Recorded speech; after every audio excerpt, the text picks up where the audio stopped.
And the way that we seek such particles is obviously the particle accelerator. So we accelerate the particles, we smash them together to see what happens. And we see what happens by looking at energy traces. But if you look at the latest research, and this is obviously pre-LHC, the latest research, with a critical eye, you'll notice something very strange. You notice that energy doesn't come to zero. In fact, that little yellow thing there is energy gone missing.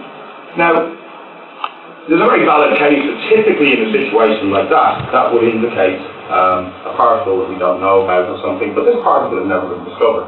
So, it is not true to say that we have absolute, explicit, 100% conformance. We have some mysteries, and maybe this mystery will ultimately be graviton, and maybe it won't.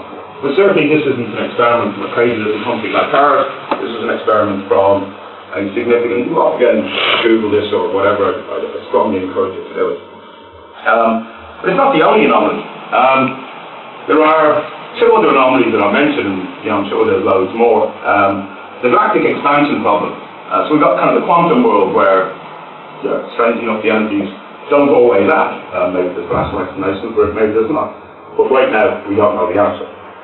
The galactic expansion problem is a similar. The galaxy is expanding, and it shouldn't. Because the amount of known energy mass in the universe says actually the galaxy should be contracting.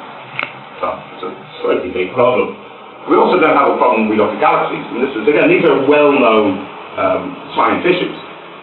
Galaxies spin an awful lot faster, particularly at the outer edges, than we can justify with Newton and with the amount of known mass, or the observable mass in the universe. And then, again, you may know this, but in fact, you find that 96% of the universe is missing. So of the observable energy mass in the universe, what we can see represents 4% of what it needs to be to explain these two phenomena.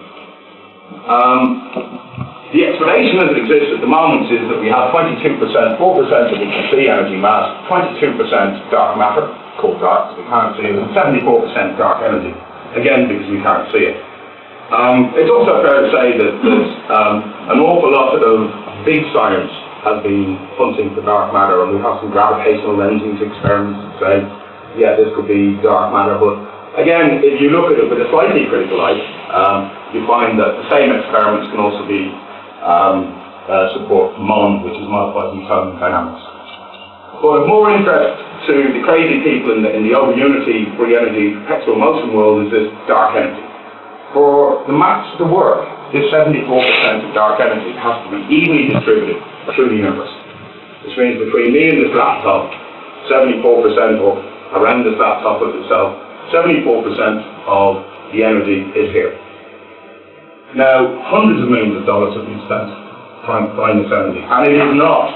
And I can be blasé and say, well, 74%, it's a bit careless not to find it. But of course, because it's background energy, supposedly it's ambient energy, it's by definition hard to find because it's defined as 0 point in experiment. But the point is that it's never been found. There's an awful lot of evidence that something must be there, but remember that the principle of why something must be there is already defined by this basic principle of conservation of energy. So I think that whether you believe 100% in conservation of energy or not, there are certainly some questions, because at a galactic level and a quantum level, the numbers don't add. They add only when we include hypothetical particles like gravitons and currently hypothetical energy sources like dark energy. So, the crazy world of perpetual motion machines.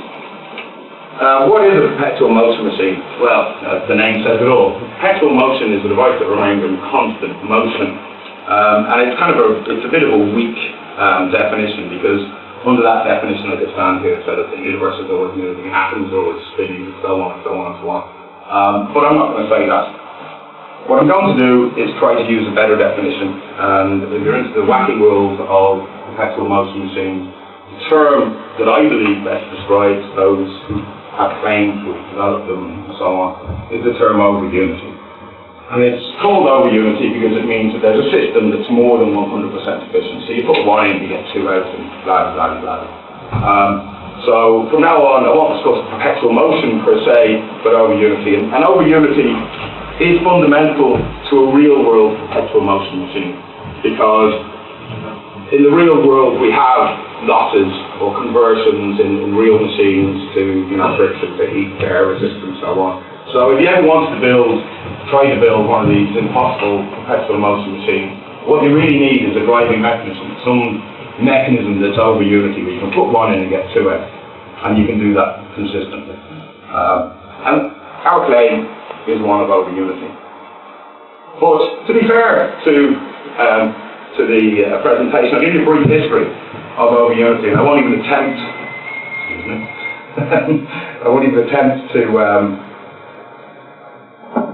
to announce some of these names, but the first kind of prominent claim of perpetual motion came from this Indian mathematician, about 1,000 years ago, and it was in essence just an overbalanced wheel with water in it and so on. Clearly it didn't work.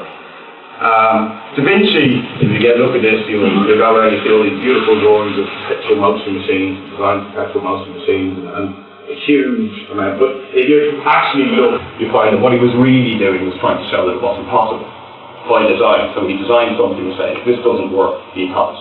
But again, played an important part in the world of perpetual motion.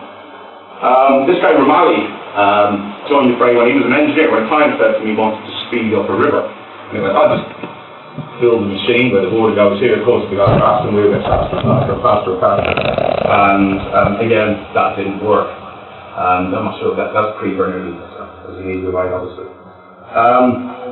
The first notable magnetic TMM came from this guy, Kircher, in the 1600s. And what he did is he claimed that he could rotate a magnetic sphere with only fixed permanent magnets. And this is kind of strangely and eerily like people like ourselves and others before us and others around us who make the same claim. How true it is, we'll never know. But its significance is it's the first one that we have certainly been able to find that is linked to magnetics, and it's 400 odd years ago. The modern era really started with something called SMOT, which is a simple magnetic over unity coil, and its idea was very simple. The idea was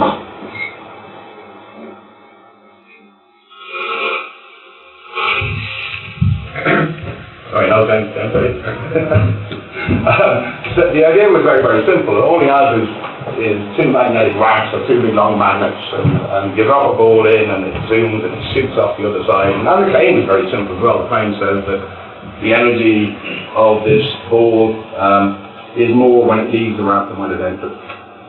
So all kind of, over unity and leading, and beginning to get consistent trends, If you then take a look at some of the more modern, and these guys are still alive and still having their wares, the Monato wheel was claimed from a very credible source, a guy called Monato, who while playing the piano one day, concertina, figured out the secrets of the universe and how to build a perpetual motion machine, and went off and done it and did it.